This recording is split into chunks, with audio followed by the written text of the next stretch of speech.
Bon, aujourd'hui on n'est pas là pour se bouffer les morpions, hein. Vous l'avez lu dans le titre de la vidéo, on va voir ce que ça fait d'être mordu par une araignée banane. Et vous allez mieux comprendre pourquoi on l'appelle comme ça, celle-là. La raison elle est drôle, mais elle est aussi mortelle, hein. Et si je dis tout ça, c'est pas du tout par hasard. C'est déjà arrivé à des personnes de se faire mordre, et vous verrez... elles en ont chié, c'est presque le cas de le dire. Mais alors, d'après vous, est-ce qu'il faut réellement craindre l'araignée banane? Peut-elle tuer un humain? Et si oui, de quelle manière? Si vous avez des idées, vous pouvez les mettre en commentaire. Mais moi, en attendant, je vais tenter de répondre à toutes ces questions et vous montrer ce que ça fait d'être mordu par une araignée banane. Let's go. Mais qu'est-ce que je fous là, moi? Mais c'est quoi ce bordel? Ah oui, le concours. Bah oui. Et comme d'habitude, c'est les éditions Quail qui ont voulu vous faire plaisir pour Halloween. Et pour l'occasion, ils vous font gagner ce livre. Voilà, c'est un super livre sur les carnivores. Si vous vous posez n'importe quelle question, ce livre répondra à toutes vos interrogations. Bon, comme d'habitude, comment on gagne ce livre? Eh bah vous allez tout simplement sur mon compte Instagram et vous likez ce post. 5 d'entre vous pourront gagner le livre et vous aurez les résultats dans à peu près une semaine. Merci aux éditions Quail de donner accès facilement au savoir avec ce genre de livre et on peut reprendre la vidéo. Pour commencer, une araignée banane, c'est quoi?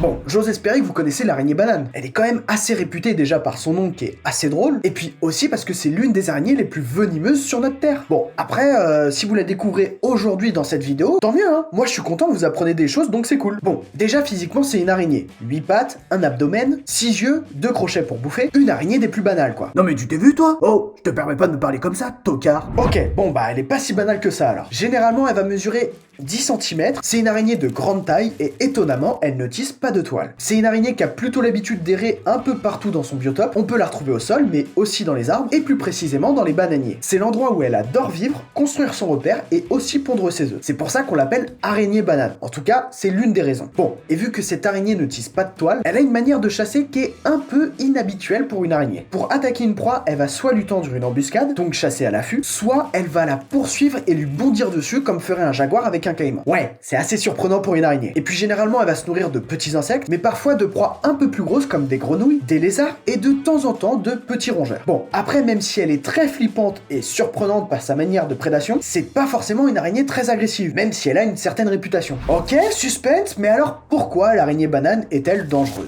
Bah, déjà, c'est l'une des araignées les plus venimeuses du monde. Mais en plus de ça, vu qu'elle a l'habitude de se cacher dans les bananiers, bah, l'humain tombe facilement dessus vu qu'on récolte les bananes. Donc il y a une certaine proximité avec cette araignée qui fait qu'elle devient dangereuse pour l'humain. Et puis, son comportement, ça n'arrange que dalle. Quand elle se sent menacée, elle prend une posture hyper flippante. Et oh les mains! Ok, me faites rien, je vous jure, c'est pas moi, j'ai rien vu. Elle se dresse en levant ses 2 premières paires de pattes et en faisant apparaître ses 2 crocs énormes. Ça, c'est clairement pour intimider son adversaire et le prévenir qu'elle va lui bondir dessus et que ça va chier pour sa tronche. Donc voilà, c'est pas vraiment une araignée qui fuit face au danger. Elle préfère casser des gueules et puis en même temps, elle sait aussi qu'elle est hyper venimeuse. Donc elle en joue. D'ailleurs, pour vous donner une idée de comparaison, le venin de l'araignée banane est 3 fois plus puissant que celui de la veuve noire. Une dose de 0,05 mg suffit pour tuer un homme de 80 kg. Alors que pour la veuve noire, c'est 0,16 mg. La différence est quand même assez impressionnante. D'ailleurs, quand elle va mordre une proie, elle va injecter son venin qui va paralyser entièrement sa victime. Et du coup, ce sera plus facile pour elle pour la dévorer. Mais bon, du coup, concrètement, ça fait quoi d'être mordu par une araignée banane?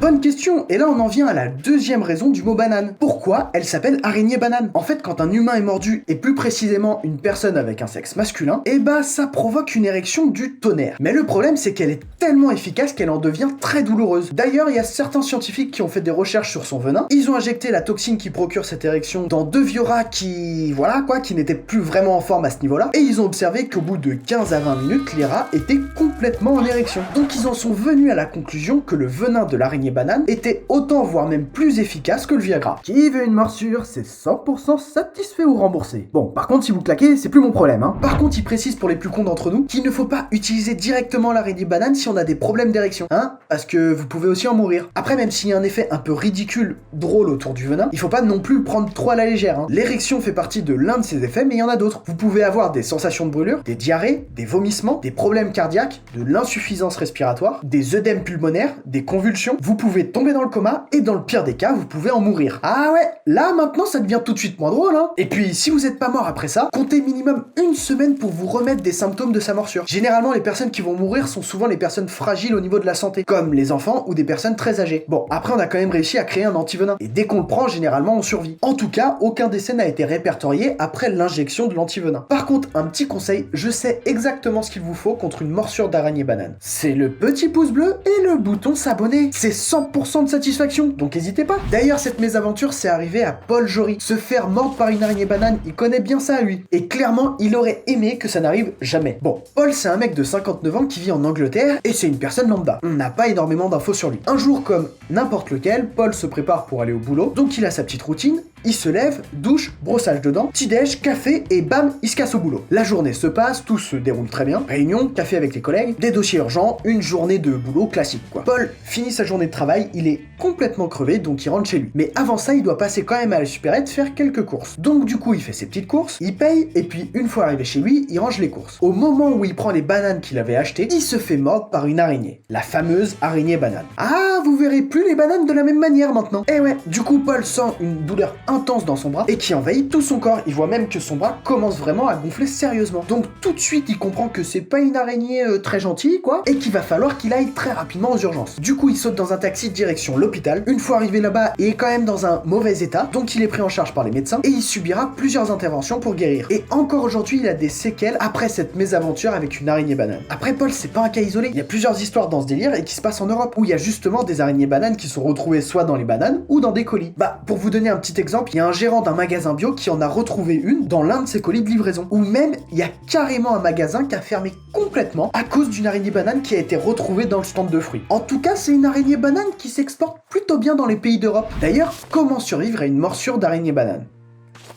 Parce que c'est quand même du sérieux, et je vous rappelle que c'est l'une des araignées les plus venimeuses du monde. Donc on sait jamais, ça peut vous servir. Bon, déjà on part du principe que vous êtes au Brésil pour profiter de la nature et du soleil. Et en pleine exploration, vous tombez sur une araignée banane qui a bien remarqué que vous étiez là, et qui se met dans sa fameuse position, prêt à vous bondir dessus et à vous défoncer comme jamais. Et attention, hein, je suis ceinture noire de Kung Fu moi. Alors, premier tip, si vous êtes dans cette situation, n'allez pas au conflit. Avec ses grandes pattes, elle est très rapide, et quand elle est sur la défensive, elle est hyper agressive, et elle attaque. Donc du coup, le mieux c'est de la contourner ou de changer carrément de chemin. Il y aura moins de risques pour vous de vous faire mordre. Et dans le pire des cas, si vous êtes mordu, ne paniquez pas. Dans ce cas précis, il faut être calme pour être le plus efficace possible. Il y a un seul truc à faire, c'est de vous diriger le plus vite possible aux urgences. Là-bas, vous serez pris en charge, votre état de santé sera surveillé et on vous injectera sûrement l'antivenin. Par contre, il y a un truc auquel vous ne pourrez pas échapper, c'est la puissance de la douleur. Malheureusement, il faudra prendre votre mal en patience. Mais bon, clairement, pour vous rassurer un petit peu, parce que là, on est quand même parti dans un truc très flippant, il faut pas oublier que ce sont des cas extrêmement rares. Déjà, si vous êtes mordu, l'araignée ne va pas forcément injecter de venin. Et au pire, si elle en injecte, elle sera en petite quantité. Pour vous donner une idée, seulement 2,3% des morsures sont traitées avec un antivenin. Et 0,5% des morsures sont gravement mortelles pour l'humain. Donc vous voyez, pas de quoi paniquer. Mais bref, si vous avez apprécié la vidéo,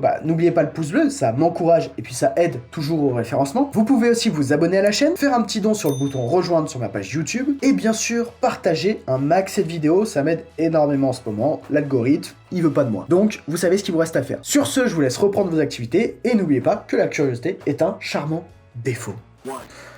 Ciao.